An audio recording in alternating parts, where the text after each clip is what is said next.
कणकवली नगर परिषदेच्या निवडणुकीचा प्रचार आज रात्री 10 वाजता संपणार आहे.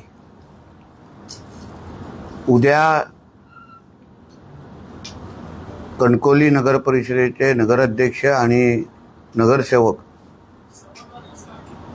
साठी कणकवलीचे सुज्ञ नागरिक मतदान करणार आहेत. आणि त्याआधी नागरिकांशी संवाद साधण्यासाठी आपल्या सगळ्यांच्या माध्यमातून मी आज ही पत्रकार परिषद बोलवलेली आहे. आज रात्री 10 वाजता प्रचार संपेल आणि त्या अगोदर या पूर्ण प्रचारामध्ये सातत्याने आमच्या माध्यमातून म्हणजे भारतीय जनता पक्षाच्या माध्यमातून विकासाचा मुद्दा आम्ही पुढे करत आलेलो आहे. त्यावरच आम्ही निवडणूक लढवणार असं आम्ही स्पष्ट बोललेलो आहे आणि त्या पद्धतीने कृतीतून पण आम्ही दाखवून दिलेलं आहे. सातत्याने आमच्या विरोधात लढणारे शहर विकास आघाडी त्यांच्या वतीने आमच्यावर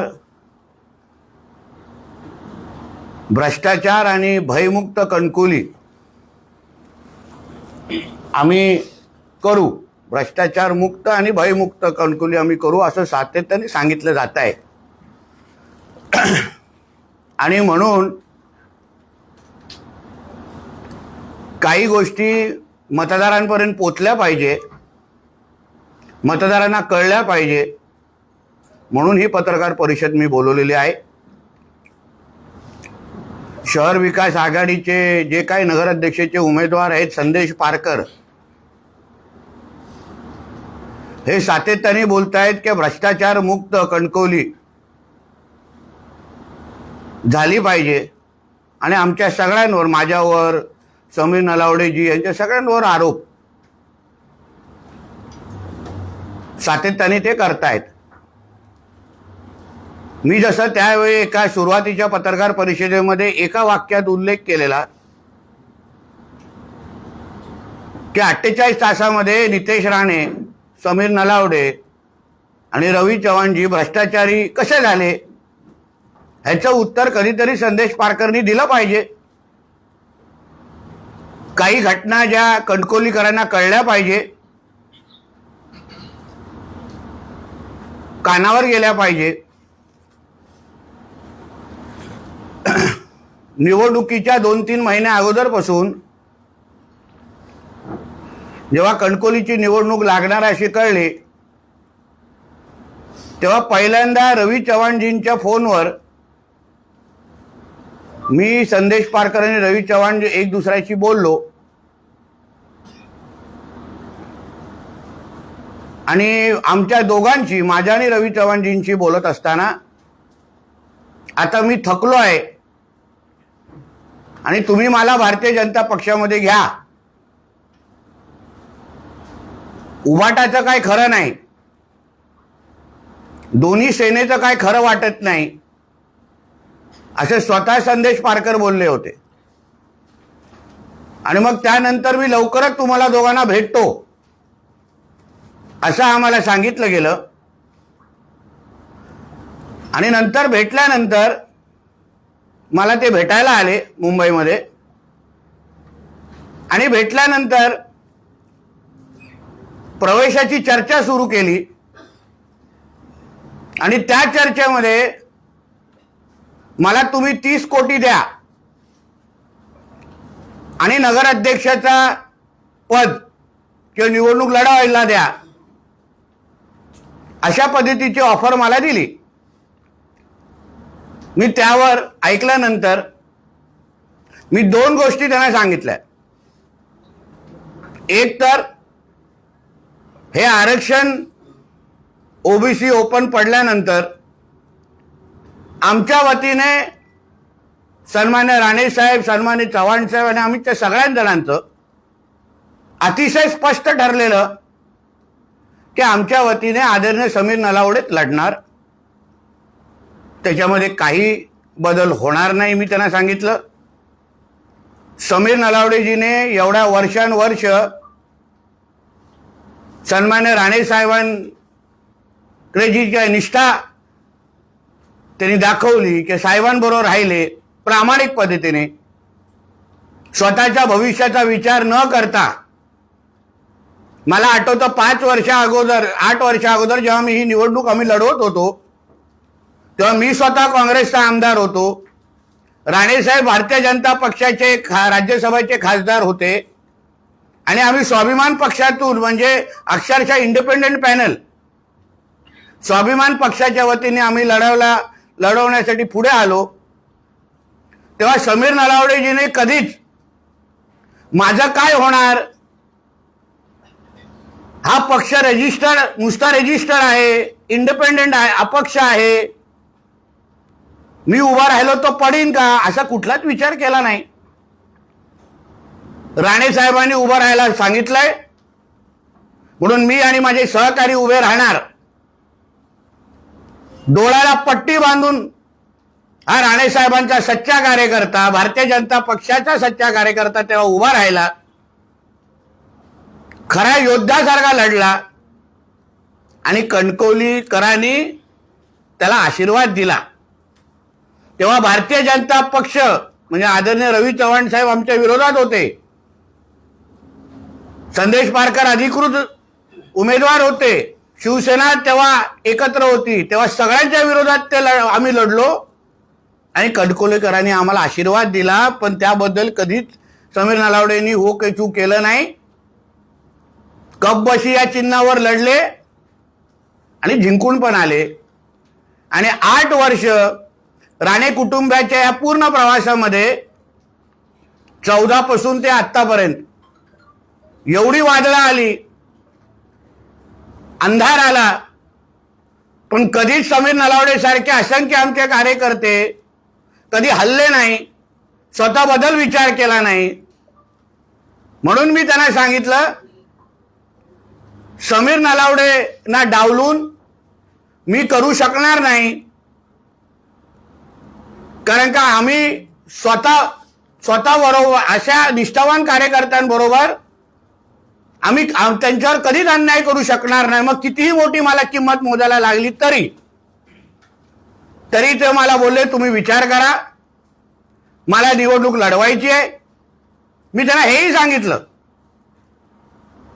तुम्ही आता हल्ली विधानसभा तुम्ही हरलेला आहात, तुमची इच्छा असेल तर मी तुमच्या मुलाला त्या पॅनलमध्ये घेतो, तुम्ही तुमच्या पुढच्या पिढीला आणा, त्यांना आपण उभं करू,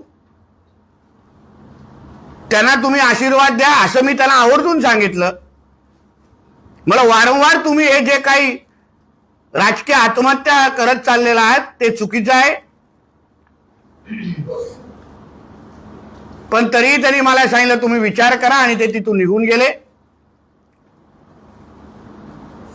मग परत सातत्याने पैशाच्या संदर्भात कधी 30 कोटी द्या, कधी 25 द्या, मग तेवढी तुमच्या खात्यातली कामं देता का? मग तेव्हा नितेश राणे भ्रष्टाचारी नव्हता का? आणि 30 कोटी आणि तुम्हाला कणकवली नगर परिषदेचा नगराध्यक्ष मी लढवायला दिलं असतं तरी नितेश राणे भ्रष्टाचारी झाला असता का? तरी तुम्हाला कणकवली भयमुक्त आणि भ्रष्टाचार मुक्त करायला वाटली असती का? तुम्ही एवढ्यांदा मला भेटले, चव्हाण साहेबांना भेटलेत, कधी तुमच्या केसाला तरी धक्का लागला का? मग कुठल्या अर्थाने भयमुक्त हा कणकवली तुम्ही करणार बोलताय? तुम्हाला 30 कोटी मागण्याच्या बाबतीमध्ये कधी ही चूक तुम्ही केली नाही, पण आता गावभर फिरून शहरभर फिरून आपण सांगतात की हे भ्रष्टाचार करतायत. मग याही बाबतीमध्ये जरा कणकवलीकरांना तुम्ही उत्तर द्या.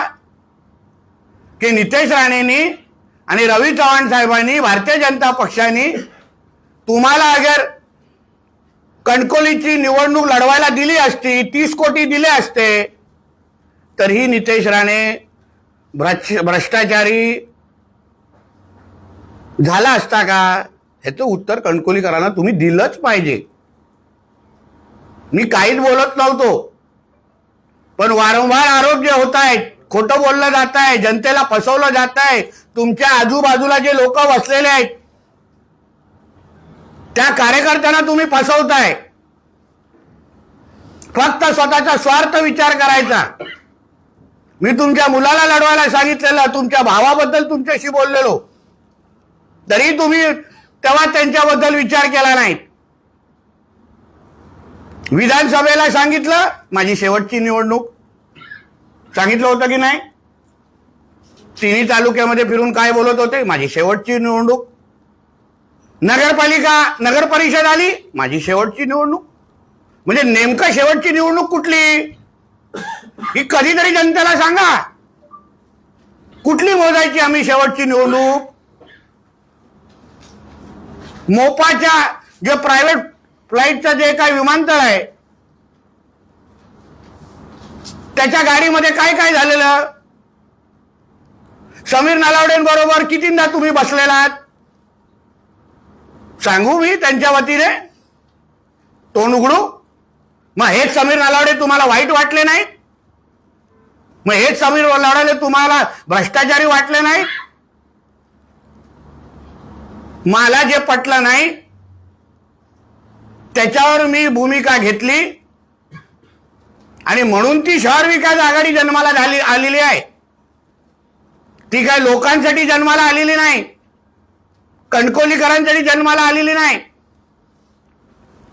तुम्हाला तुमचे 30 कोटी भेटले नाहीत, तुम्हाला तुमचं पद मिळालं नाही, म्हणून शहर विकास आघाडी जन्माला घातलीत. म्हणून नितेश राणे, समीर नलावडे यांच्या बरोबर तुम्ही कितींदा बैठका घेतल्या, कुठे कुठे बैठका घेतल्या, त्याच्याबद्दल मला बोलायला लागेल. मोपाच्या बाहेर निवडणूक एअरपोर्टच्या इथे गाडीमध्ये मी तुमच्या आणि रवी चव्हाण साहेबांबद्दल बरोबर काय काय झालं, तुम्ही समीर नलावडेजींचं कसं कौतुक करत होता. नाही नितेशजी, तुम्हाला तुमच्या कार्यकर्त्यांना डावलता येणार नाही हे तुम्ही वारंवार बोलत होता. मला कसंही करून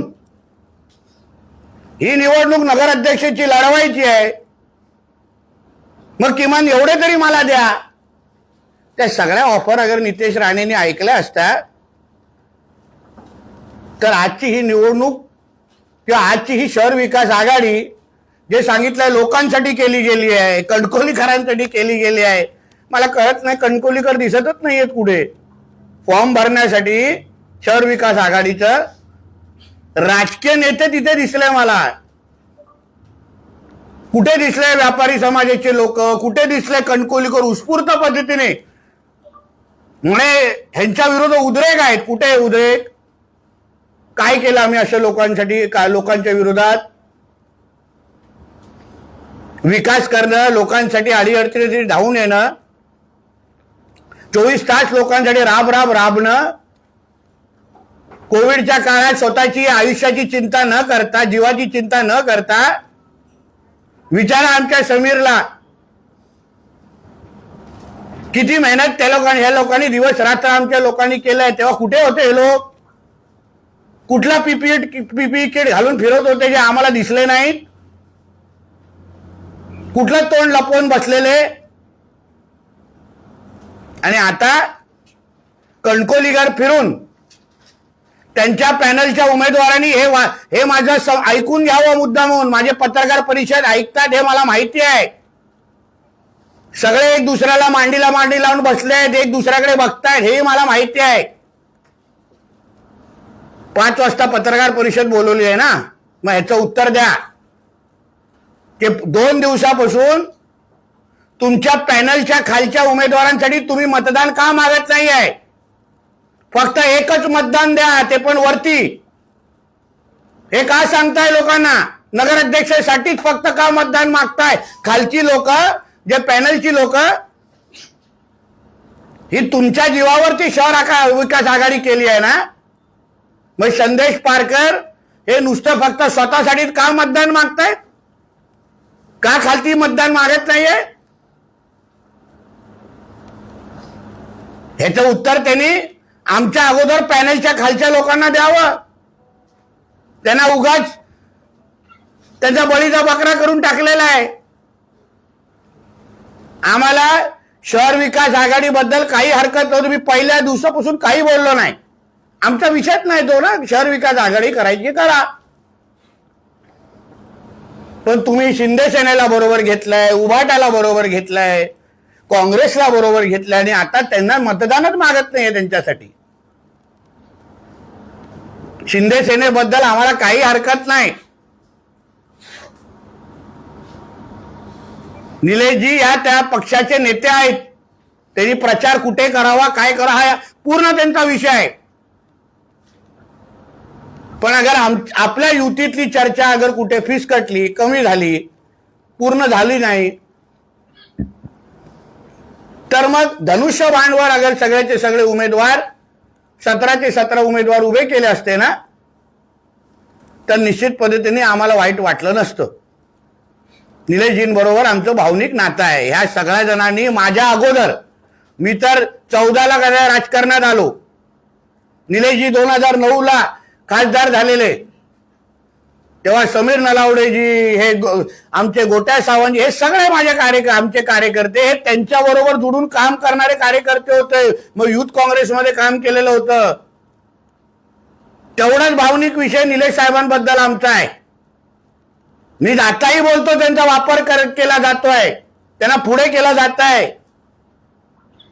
अरे सरळ सरळ उद्धव ठाकरेला फाट्यावर मारताय तुम्ही.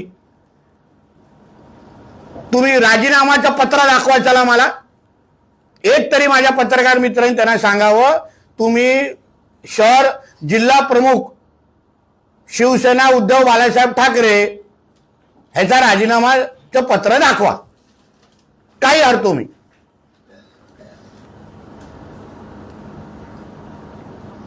मग कुठल्या तोंडाने तुम्ही या सगळ्या गोष्टी खोटं बोलताय लोकांची? काय अर्थ आहे या सगळ्या गोष्टीला? तुम्हाला तुमच्या बॅनरवर नारायण राणे साहेबांचा मुलगा तिथे लावून मतदान मागायसारखं वाटतं. एवढा उद्धव ठाकरेचा कचरा करायचा आहे तुम्हाला की त्यांच्या जिल्हा प्रमुख त्याला उद्धव ठाकरेचं साधं चिन्ह पण यासारखं वाटत नाही, फोटो पण लावायसारखं वाटत नाही.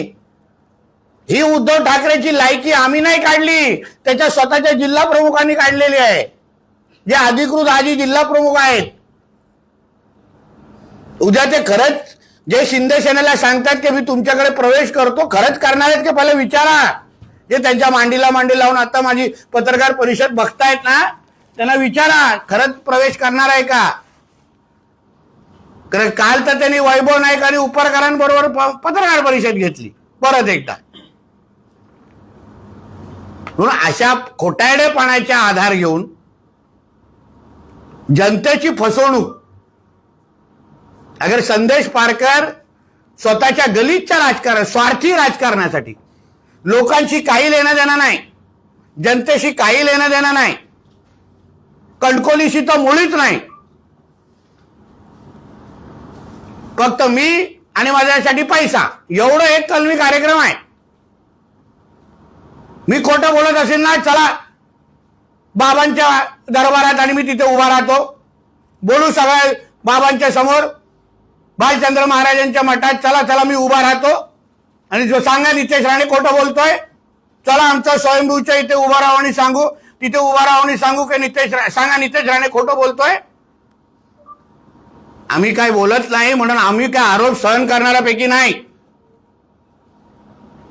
जेव्हा ह्या प्रस्तावाबद्दल ते तुम्हाला संदेश पारकरांना भारतीय जनता पक्षामध्ये घ्यायचं की नाही या बाबतीमध्ये मी स्वतः राणे साहेबांशी बोललो, कारण मला त्यांच्याशी, ते आमचे नेते आहेत, त्याची परवानगी घ्यायला लागते. राणे साहेबांनी पण मला स्पष्ट नकार दिला, नितेश तू अशा लोकांना पक्षामध्ये घेऊ नकोस.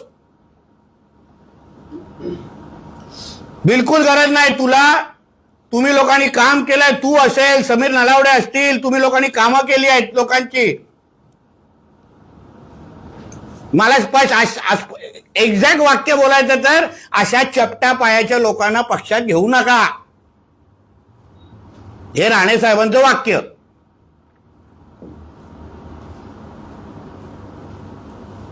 आणि म्हणून आम्ही साहेबांचा शब्द ऐकला त्या दिवसापासून मी दरवाजे माझे बंद केले की मी नाही करणार. साहेबांची इच्छा नाही ना तर मी नाही भारतीय जनता पक्षामध्ये घेणार. मी नाही समीर नलावडेंसारख्या माझ्या निष्ठावान कार्यकर्त्यांवर अन्याय करणार. मग कितीही मोठी किंमत मला मोजून दे, कितीही मोठीची किंमत मला ह्या माझ्या खंद्या कार्यकर्त्यांच्याच जोरावर 2014ला जे काय आम्हाला नुकसान झालं 14 ते 24 मध्ये पर्यंत याच सगळ्या माझ्या निष्ठावान कार्यकर्त्यांच्या खांद्यावर मी परत एकदा राणेसाहेब आणि भारतीय जनता पक्षाची ताकद आम्ही इथे वाढून दाखवली की आज राणेसाहेब खासदार आहेत, मी भारतीय जनता पक्षाचा आमदार आहे. निलेशजी दुसऱ्या पक्षात असले तरी पण निलेशजी निवडून आले. जे राणेसाहेबांचं वलय वजन ते आदरणीय देवेंद्र फडणवीस साहेबांच्या आशीर्वादामुळे, रवी चव्हाण साहेबांच्या आशीर्वादामुळे आम्ही परत उभं केलं या सगळ्या कार्यकर्त्यांच्याच जोरावर. म्हणून मी या कार्यकर्त्यांच्यासाठी कितीही मोठी किंमत मोजायला लागेल, कितीही माझ्यावर टीका करते, सगळे सगळे एकत्र आलेत माझ्या विरोधात, सगळे विरोधात आलेत माझ्या विरोधात. का? कारण का मी काम करतो. मी लोकांसाठी पालकमंत्री म्हणून गेल्या 11 महिन्यामध्ये कुठल्याही पद्धतीची तडजोड केली नाही, विकास करून दाखवला 11 महिन्यामध्ये. म्हणूनच तुम्हाला माझ्या पक्षात यासारखं वाटलं ना हो संदेश पारकर. पण पक्षामध्ये येत असताना कधी माझ्या 5 कार्यकर्त्यांना नितेशजी उभं करा, MMB मध्ये नोकरी द्या असं सांगितलं नाही, त्यांना उद्योगधंदे उभे करून द्या असे सांगितलं नाही. मला तुम्ही काय देताय, मला हा आकडा द्या आणि मला हे पद द्या, मी लगेच येतो असा सांगणारा व्यक्ती भ्रष्टाचार मुक्तची भाषा करतो. उलटा आम्ही स्वच्छ राहण्याची भूमिका घेतली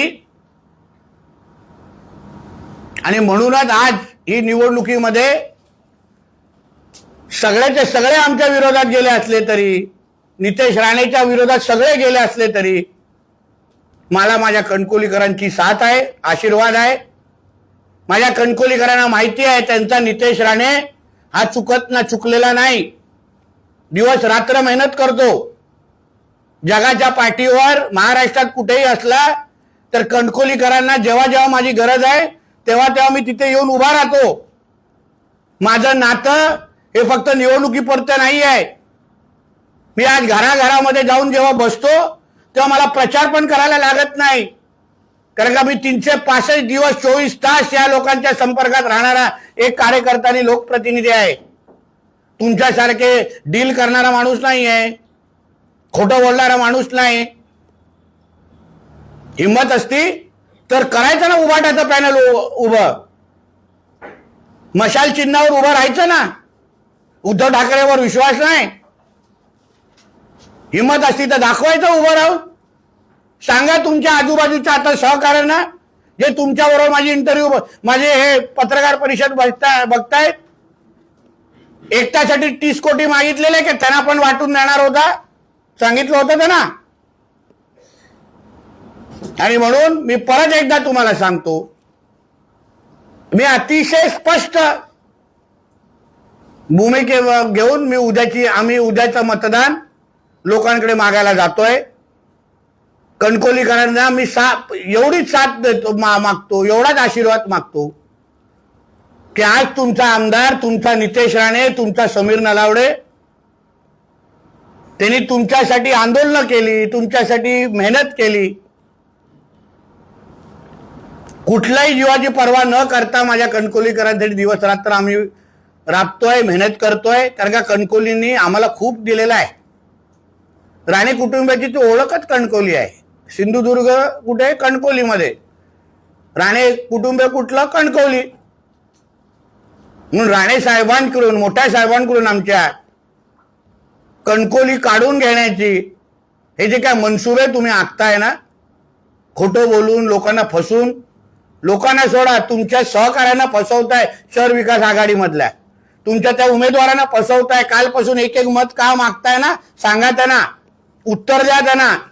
नाहीतर त्या उमेदवाराला सांगीन, मला फोन करा तुम्ही, मी कणकवलीत बसलेलो आहे, मी तुम्हाला पुरावे द्यायसाठी तयार आहे. कुठे कुठे एक एक मत मागितलं जात आहे. मी व्हॉइस रेकॉर्डिंग दाखवतो तुम्हाला, कुठे कुठे एक मत मागितलं जात आहे. म्हणून एक लक्षात ठेवा, मला कणकवलीची सेवा करायची आहे. आज जिल्ह्याचा पालकमंत्री म्हणून, आज एक कॅबिनेट मंत्री म्हणून माझ्या शहर एक आदर्श शहर तयार झालं पाहिजे. यासाठीच मी आदरणीय समीर नलावडेजींना आम्ही नगराध्यक्ष म्हणून उभं केलेलं आहे. आणि माझे सगळेचे 17चे 17 उमेदवार हे माझ्या कणकवलीच्या सेवेसाठी, विकासाची जबाबदारी गॅरंटी नितेश राणेची आहे. आज 5 वर्षाच्या मतदानाच्या 1 दिवसाच्या अगोदरची माझी ही पत्रकार परिषद मी माझ्या मतदार बंधू भगिनींना सांगेन, तुम्ही आपल्या फोनमध्ये सेव्ह करून ठेवा. ही माझी पत्रकार परिषद नाही, तुम्हाला ऍफिडेव्हिट आहे की 5 वर्ष तुमचा असा विकास करून दाखवेन, या शहराचा असा चेहरा मोहरा बदलून दाखवेन, असा एक आदर्श शहर बनवून दाखवेन की तुम्हाला अभिमान वाटेल की तुम्ही ज्या शहरामध्ये राहताय ते एक जागतिक दर्जाचं शहर आहे. चांगल्याच्या चांगले प्रकल्पाच्या शहरामध्ये आहेत. असं शहर बनवून दाखवण्याची गॅरंटी ही माझी असेल, जबाबदारी माझी असेल, हे मी या पत्रकार परिषदेच्या निमित्ताने आपल्याला सांगतो. म्हणून उद्या सकाळी माझ्या प्रिय मतदार बंधू भगिनींना आणि तरुण मित्रांना सांगेन, आपण मोठ्या संख्येने बाहेर यावं आणि परत एकदा भारतीय जनता पक्ष, आदरणीय देवेंद्र फडणवीस साहेब मुख्यमंत्री, ज्यांनी आपल्याला आज सकाळीच आवाहन केलेलं आहे, आदरणीय पंतप्रधान आमचे नरेंद्र मोदी साहेब, आपले दादा आदरणीय राणे साहेब, आदरणीय रवी चव्हाण साहेब, या सगळ्या जणांचा साथ घेऊन, आशीर्वाद घेऊन आम्ही आपला मतदानारूपी आशीर्वाद मागण्यासाठी उद्या सकाळी आपण मोठ्या संख्येने बाहेर यावं आणि अशा फसवणूक करणाऱ्या लोकांना, खोटं बोलणाऱ्या आणि स्वार्थी लोकांना कणकवलीपासून दूर ठेवावं, एवढीच विनंती या निमित्ताने करतो. धन्यवाद.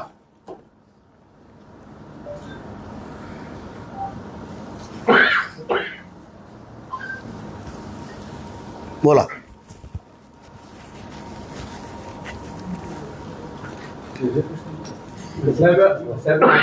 मागच्या 5 वर्षाच्या निवडणुकांमध्ये तुम्ही कणकवलीच्या विकासाचं एक विजन मांडलं. त्यामध्ये प्रामुख्याने पोद्दार सारखं स्कूल असेल किंवा दानवली नदीवरचा बंदर असेल, स्पोर्ट कॉम्प्लेक्स असेल, अनेक बाबी पूर्तता झाल्या. मात्र पुढच्या 5 वर्षासाठी तुम्ही अशी कोणती ठोस कामं कणकवलीकरांसमोर मांडताय की ती तुमची पुढच्या 5 वर्षात पूर्ण होईल? मग असंख्य महत्वाची कामं. त्या दिवशीचा अगर तुम्ही माझी पत्रकार परिषद पाहिली, मी कागद हातात न घेता मी सगळे अतिशय विस्तृत पद्धतीने या कणकवली शहराला आर्थिक दृष्टिकोनातून महत्त्व वाढवण्यासाठी, कारण का त्याही दिवशी जसं मी तुम्हाला बोललो की आपण आपल्या इकडे हा फ्लायओव्हर झाल्यानंतर बरेपैकी आपला बाजारपेठाचं महत्त्व थोडं 40% तरी किमान कमी झालेलं आहे. आणि त्यामुळे आमच्या ह्या कणकवली शहरामध्ये लोक थांबली पाहिजे, लोकांनी बाजारपेठ फिरलं पाहिजे. म्हणून ह्या कणकवलीमध्ये एक चांगला अम्युजमेंट पार्क उभं करणं. उदाहरण, तुम्ही मुंबई पुणे हायवेवर जात असताना तुम्हाला खोपोलीमध्ये लेफ्ट मारून इमॅजिकाला जायची संधी भेटते. त्याच्यामुळे तुम्ही तिथे थांबता, काही तास खोपोलीमध्ये घालवता, शहरामध्ये गुंतवणूक करता. तसंच एक चांगलं अम्युजमेंट पार्क आमच्या कणकवलीमध्ये समीर नलावडेजींची चर्चा करून मी ते उभं करण्याचा शब्द देतो. ती तयारी माझी सगळं आहे. त्या दृष्टिकोनातून माझं बोलणं सुरू आहे. फ्लायओव्हरच्या खालती जे काही सुशोभीकरण आम्हाला करायचं आहे, एक चांगलं भाजी मार्केट आणि अतिशय चांगलं पार्किंगची सुविधा, ड्रेनेजची सुविधा, या सगळ्या सुविधा मी तुम्हाला परत सांगतो, ही सुवर्ण संधी का आहे? कारण का आज कणकवली देवगड वैभववाडीचा आमदार हा पालकमंत्री आहे आणि कॅबिनेट मंत्री आहे. मी वारंवार सांगतोय, निधी आणण्याची सगळी ताकद आणि क्षमता ही माझ्यामध्ये आहे. राज्य सरकार म्हणून राज्याचे प्रमुख आदरणीय देवेंद्र फडणवीस साहेब आहेत, मुख्यमंत्री आहेत, माझ्या घरात मुख्यमंत्री राहिलेले आहेत. मला माहिती आहे की राज्य सरकारची प्रत्येक फाईलची शेवटची सही ही आदरणीय मुख्यमंत्र्यांची असते. मग ते नगरविकास खातं असो किंवा अर्थ खातं असो. कालच आदरणीय दादा अजितदादा पवारनी आपल्या स्वतःच्या भाषणामध्ये उल्लेख केलाय की मी अर्थमंत्री असलो तरी प्रत्येक फाईलवर अंतिम सही ही मुख्यमंत्र्यांची असते, अर्थमंत्री, फायनान्स मिनिस्टर. आणि म्हणून निधी आणण्याची जबाबदारी ही जशी आज देवेंद्र फडणवीस साहेबांनी समीरला समर्थन देऊन पाठिंबा देऊन जशी केलेली आहे, तसं येणाऱ्या 5 वर्षामध्ये कणकवलीला लागेल तेवढी निधी. आता त्यांचे स्वतःचे मंत्री उदय सामंतजी काय बोलतात की बाबा आम्ही पालकमंत्र्याकडे जाऊन निधी मागू शहर विकास आघाडीच्या व्यासपीठावर. मग यापेक्षा पालकमंत्र्यांच्या पक्षाच्या नगराध्यक्ष उमेदवाराला तुम्ही थेट निवडून दिलं तर तुम्हाला अशा पद्धतीने फ्लायओव्हर येण्याची गरजच नाहीये. थेट कणकवलीमध्ये आणा. असं कशाला फिरून येण्याची गरज आहे? थेट या कणकवलीमध्ये, थेट भारतीय जनता पक्ष म्हणून या, भारतीय जनता पक्ष म्हणून थेट सांगा की आम्हाला निधी द्या. आम्ही समीरला कोण नाही बोलणार आहे? फडणवीस साहेब आणि सगळेजण आम्ही त्यांच्या बरोबर आहोत. निलेश राणे यांनी जो व्हिडिओ केलेला होता त्यानंतर जे काही वातावरण निर्माण झालं होतं त्यावरून रोहित पवारांनी एक ट्विट केलेला आहे, भाऊबंदकीचा वाद आम्हाला माहिती आहे कशा पद्धतीनं असतो. आणि आता जो वाद निर्माण झालाय असा त्यांनी दावा करत भाजपनं हा वाद निर्माण केलाय आणि त्याच्यावर राणे बंधूंनी किंवा कुटुंबियांनी पडदा टाकावा असं रोहित पवार म्हणतात. असं आहे, ठीक आहे, ते रोहित पवारांची तशा काही सूचना असतील, पण आमच्या कुटुंबामध्ये असं काय वाद होण्याचं काय कारण नाही. परत समजून घ्या, आम्ही सगळे प्रगल्भ लोक आहोत. निलेश राणेजी हे त्यांच्या पक्षाचे नेते आहेत, शिवसेनेचे आमदार आहेत. आता शिवसेनेचे आमदार असताना त्यांनी भारतीय जनता पक्षाचं काम केलं असतं, राष्ट्रवादीचं काम केलं असतं, तर तुम्हाला आवडलं असतं का? आवडलं असतं का? आमच्या राणे साहेबांनी हे संस्कारच आमच्यावर टाकलेले आहेत. आम्ही जिथे असतो तिथे 100%, 99% नाही, चायनीज मॉडेल नाही. राणे हे ओरिजिनल. आणि म्हणून ज्या पक्षामध्ये आहोत, भारतीय जनता पक्षामध्ये आहोत, 100% योगदान. शिवसेनेमध्ये आहोत, 100% योगदान, 99%, 99 पण नाही. आणि म्हणून निलेश राणेंची भूमिका त्यांच्या पक्षाच्या अनुसार बरोबर आहे ना, काय हरकत नाही. त्यांनी त्या पक्षाच्या वतीने ते येतील, बोलतील, करतील. फक्त आमची सगळ्यांची एवढीच अपेक्षा होती की निलेश साहेबांनी आणि म्हणजे किंवा शिंदे सेनेने अगं ठरवलं असतं ना, जसं आम्ही मालवण असो किंवा सावंतवाडी आणि बाकीच्या भागामध्ये, वेंगुर्ला भागामध्ये आम्ही भारतीय जनता पक्ष म्हणून लढतोय. आम्ही नाही स्वतंत्र पॅनल असं उभं केलंय, कमळ चिन्हावर लढतो. तसं धनुष्य बाणवर अगर लढले असते ना तर अजून सन्मानपूर्वक या सगळ्या गोष्टी झाल्या असत्या. म्हणून ते निलेशजी त्यांच्या जागेवर बरोबर आहेत, ते त्यांचं काम करतात, आम्ही आमच्या पक्षाचं काम करतोय. कळलं ना? म्हणून रोहित पवारांनी आपल्या पद्धतीने त्यांनी सूचना दिल्या, त्याच्या सूचनेसाठी आम्ही आभार. थँक्यू. नितेशजी, काल राज्याचे उपमुख्यमंत्री एकनाथ शिंदे सिंधुदुर्गात होते आणि त्यांनी म्हटलं आहे की आम्ही शेवटपर्यंत प्रयत्नशील होतो. आमची आग्रही भूमिका होती की युती व्हावी, जशी राणे साहेबांची इच्छा होती तशी आमची. अहो, राणे साहेबांची ही इच्छा होती दिनेशजी की शहर विकास आघाडी नाही व्हावी. शिंदे साहेबांनी उद्धव ठाकरेंबरोबर नाही यावं. ह्याच खुर्चीवर बसून राणे साहेबांनी पत्रकार परिषद घेतली. काय हो, तेव्हा दिनेश दुखंडे नव्हते इकडे. याच खुर्चीवर बसलेले राणे साहेब, तेव्हा त्यांनी व्यक्त केलेलं की आम्ही एकनाथ शिंदे साहेबांची, मी स्वतः बोलणार, उद्धव ठाकरे बरोबर जायचं नाही. त्याबद्दल तुम्ही कधीच विचारत नाही. तुम्हाला क्लिप पाठवतो पत्रकार परिषदेची. म्हणून आता निवडणुकीच्या मतदानाच्या 1 दिवसापर्यंत पण युती का झाली नाही? काय च्युइंगम निघत नाही की काय?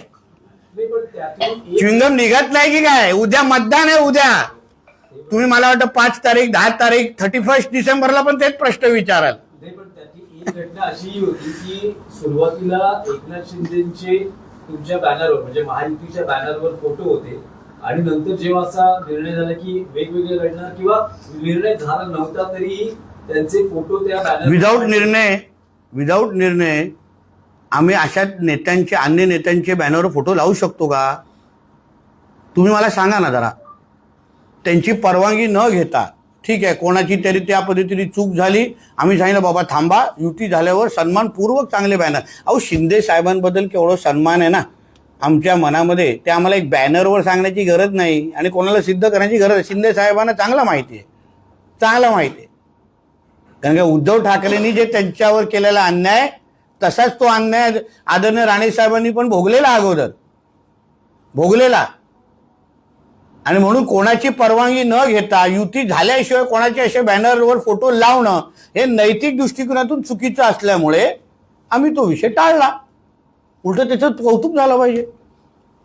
मंत्री आशिष शेलार यांनी याच मुद्द्यावर प्रतिक्रिया दिली आहे. त्यांनी म्हटलं की उबाटासोबत जे गेले त्यांच्या हाती त्यांनी मातीच चाकली, कणकवली सुद्धा पराभवात त्यांच्या हाती लागला असं त्यांनी म्हटलं. अहो परकर उबाटा हे लोक ना उद्धव ठाकरेचे पण होऊ शकले नाही. संदेश पारकरांनी त्याचाच कचरा करून टाकलाय.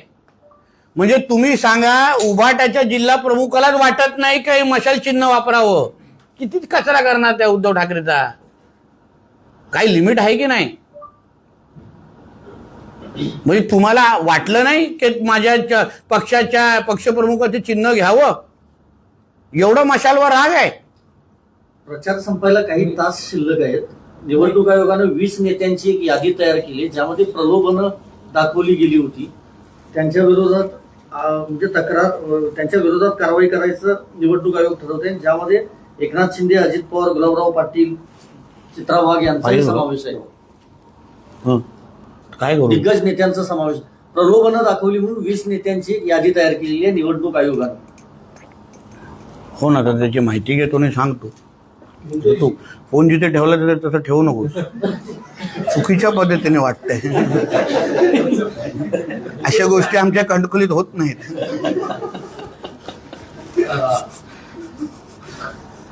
आणखी एक विषय होता की आपले बंधू निलेश राणे यांनी असं म्हटलं आहे, एक गौप्यस्फोट केला आहे की ते आमदार म्हणून निवडून आले त्यानंतर रवींद्र चव्हाणांनी गेल्या काही दिवसांमध्ये त्यांना भाजपमध्ये येण्याची वारंवार ऑफर दिली आहे आणि आपण कधीही एकनाथ शिंदेना सोडणार. मला असं वाटतं हा प्रश्न आहे ना तुम्ही सन्मानित चव्हाण साहेबांना विचारा.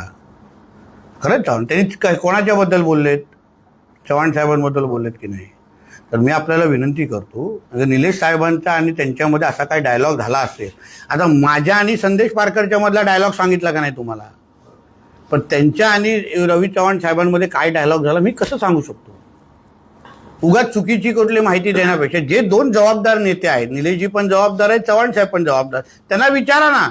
मी सांगू शकतो संदेश पारकरांनी कसे 30 कोटी माझ्याकडे मागितले, ती माझी जबाबदारी. पण त्याबद्दल मी त्यांच्या दोघांबद्दल नाही सांगू शकतो. प्रामुख्यानं राग रवी चव्हाण यांच्यावरच दिसतोय. प्रामुख्यानं राग 3 तारखेनंतर उत्तर देऊ ना या सगळ्या गोष्टीचा. आम्हाला ही निवडणूक जरा आमच्या मतदारांसाठी काढून दे ना. कोणाला काय पडलं नसेल मतदारांचं ना, तर आम्हाला आमच्या मतदारच आमचे केंद्रबिंदू आहे. उद्याचा मतदान करत असताना युती का झाली नाही, रवी चव्हाणवर राग आहेत का, ह्या विचार करून मतदान नाही करणार कोण. मला 18 प्रकारचे नागरी सुविधा भारतीय जनता पक्ष देऊ शकेल का? हो देणार, चला कमळला मतदान. ह्यासाठी उद्याचं मतदान आहे. रवी चव्हाणवर राग आहे की नाही, दाबा ईव्हीएमचं बटन. तर कणकवली शहर विकास आघाडीने काही दिवसांपूर्वी घेतलेल्या पत्रकार परिषदेमध्ये कणकवली शहराची ब्लूप्रिंट ही जाहीर करणार असल्याचं सांगितलेलं, मात्र ती अद्याप जाहीर केली गेली नाही किंवा कणकवलीच्या विकासाचा मास्टर प्लॅन मांडणार लोकांसमोर असं सांगितलं होतं.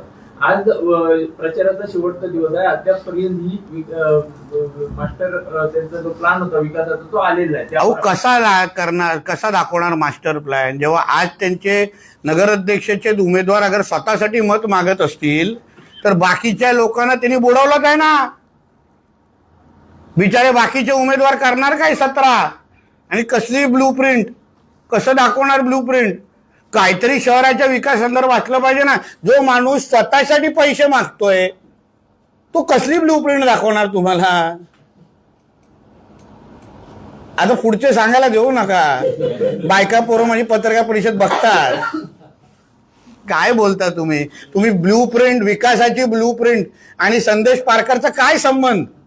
काय संबंध हे सांगा तरी. इथे किती कणकोलीकर आहेत.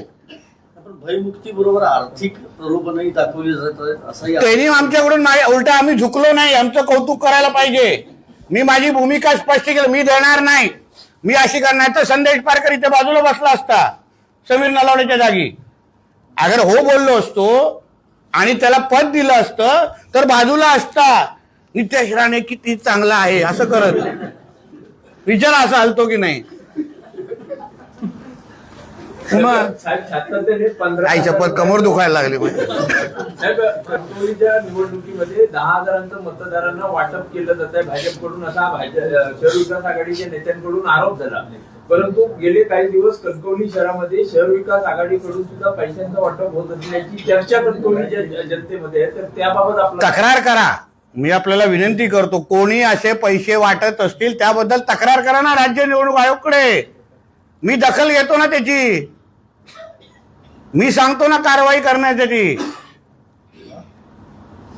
अहो माझा हा आरोप, मला तुम्ही स्पष्ट सांगतो, आज जे आमच्यावर आरोप करणारे उद्या आरोप केले नसते अगर आम्ही त्यांच्या सगळ्या मागण्या पूर्ण केल्या असत्या तर. रवी चव्हाण त्यांचे नेते झाले असते, राणे साहेब त्यांचे नेते झाले असते, नितेश राणे तर एकदमच आवडता नेता झाला असता. मला नितेश राणे का आवडतो असं निबंध लिहिलं असतं. अरे काय बोलू तुम्हाला? म्हणून त्यांनी मला कुठल्या नैतिक दृष्टिकोनातून माझ्यावर आरोप करतायत हे पहिलं त्यांना विचारा. आणि त्यांनी अगर हे आरोप फेटाळले तर त्यांना मी सगळे डिटेल, मी अजून माझ्याकडे आज काय 5 वाजले आहेत, 10 वाजेपर्यंत आहे.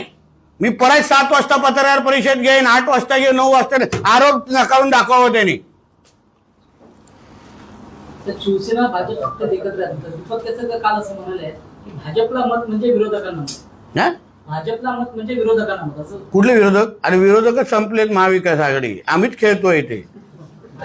महाविकास आघाडी दुर्बीण घेऊन पण दिसत नाहीयेत. भारतीय जनता पक्षाच्या आमचे फडणवीस साहेबांबरोबर, अमित शाह साहेबांबरोबर, दीपक केसरकर साहेबांचे एवढे चांगले संबंध आहेत. त्यांचा एक पाय भाजप, दुसरा पाय शिवसेनेमध्ये आहे. त्या सगळ्या निवडणुकी हा, थांब ना जरा, व्यवस्थित उत्तर. काय प्रॉब्लेम आहे? तुला कोल्हापूर सुखरूप पाठवतो मी. कॉन्क्रीटचा रस्ता केला मी गगनबावड्याचा, बघ जरा. मग ते 2024ला भारतीय जनता पक्षाच्या वतीने लढवणार होते आमदारकी. विचारा हा की नाही आमचे दीपक केसरकर साहेब? सांगा ना. अहो काय, मी आतापर्यंत नैतिकता पाळली, मी काय बोललो नाही. बोलण्यासारखं खूप आहे, पण शेवटी ही निवडणूकच अगर तुम्ही दुसरीकडे भरकटत असाल ना तर मला 10% बोलायला लागला आता. म्हणून माझं म्हणणं आहे की मतदारांना खोटं बोलू नका. मतदारांशी खरं बोलून तुम्ही मतदान मागा. भारतीय जनता पक्षाला तुम्हाला एवढी का ॲलर्जी होते हे आम्हाला माहीत नाही. कारण का तुम्ही सगळ्या बाबतीमध्ये भारतीय जनता पक्षाच्याच नेत्या मंडळांना मदत मागतात, त्यांनाच मानता. आदरणीय शिंदे साहेब पण दिल्लीमध्ये जाऊन आमच्याच अमित शाह साहेबांना भेटतात. मग काल जेव्हा शिंदे साहेब आमच्या जिल्ह्यामध्ये आले, का कणकोलीत आले नाही प्रचाराला? का आले नाही? कारण त्यांनाच मुळामध्ये हे सगळ्या गोष्टी कदाचित आवडल्या नसतील. जे त्यांच्या जे नेत्यांनी काय जे थेरं करून ठेवले आहेत ना, उगाच निलेश साहेबांना पुढे केलंय. संदेश पारकरची अशी वेळ आली आहे ना, राणे साहेब एका राणेचा फोटो बॅनरवर लावून मतदान मागायला लागतंय. विचार करा, ही नारायण राणे साहेबांची ताकद आहे आणि ही आमच्या कणकोलीची ताकद आहे. तुझी हिंमत असती ना, उद्धव ठाकरेचा फोटो लाव. का गप्प बसलाय वैभव नाईक आणि त्यांचा तो युवा प्रमुख, त्याचा भाऊ, का गप्प बसलाय? उद्धव ठाकरे साहेबांच्या मुलाचा फोटो लावून तुम्हाला मतदार मागण्याची पाळी तुमच्यावर आलेली आहे. कारण तुमचा उद्धव ठाकरे तुम्हीच स्वीकारले की संपलेला आहे तो. बोल. महायुतीतले सगळे नेते आता अरे थांबा ना, हे थांब ना नितेशजी, मी पुढे पळत नाही, थांब ना, ह्याचं घेतो ना, तुमचं विधान आता तुम्ही जे केलं त्याबद्दल विचारायचंय की तुम्ही थांबा, ह्याचं घेतो पहिलं. नगरपालिका नगरपंचायतीच्या सगळ्या या निवडणुकीमध्ये मुख्यमंत्री, दोन्ही उपमुख्यमंत्री, तुम्ही सगळे महायुतीतले नेते पायाला भिंगरी लावून सगळे प्रचार करताय, मात्र ठाकरे बंधू मुंबईच्या बाहेर कुठंच दिसले नाहीत प्रचाराला. अरे कुर्ता खराब होणार ना, भांग बिंग खराब होईल ना, अशी हवा बिवा लागेल आम्हाला धूळविळची सवय आहे, ते काय मेकअप बिकअप खराब होतो ना त्याच्यामुळे, घाम बी मिळेल. मुंबई महापालिकेसाठीच त्यांचा प्रयत्न चाललाय आटोकाट. मुंबई महापालिकेमध्ये हिंदुत्वाचा झेंडा फडकणार, भारतीय जनता पक्ष आणि महायुतीचा झेंडा फडकणार. आमची मुंबईचा DNA हा हिंदुत्वाचा आहे आणि म्हणून हे दोघं कितीही एकत्र आले तरी या जिहादी हृदय सम्राटकडे आमची मुंबई आम्ही द्यायला देणार नाही. आदरणीय देवेंद्र फडणवीस साहेब, आदरणीय आमचे अमित साटम यांच्या नेतृत्वाखाली हिंदुत्वाचा भगवा झेंडा तिथे डौलानी मुंबई महापालिकेवर फडकणार, एवढं तुम्हाला स्पष्ट सांगतो. महायुतीचा भगवा फडकणार.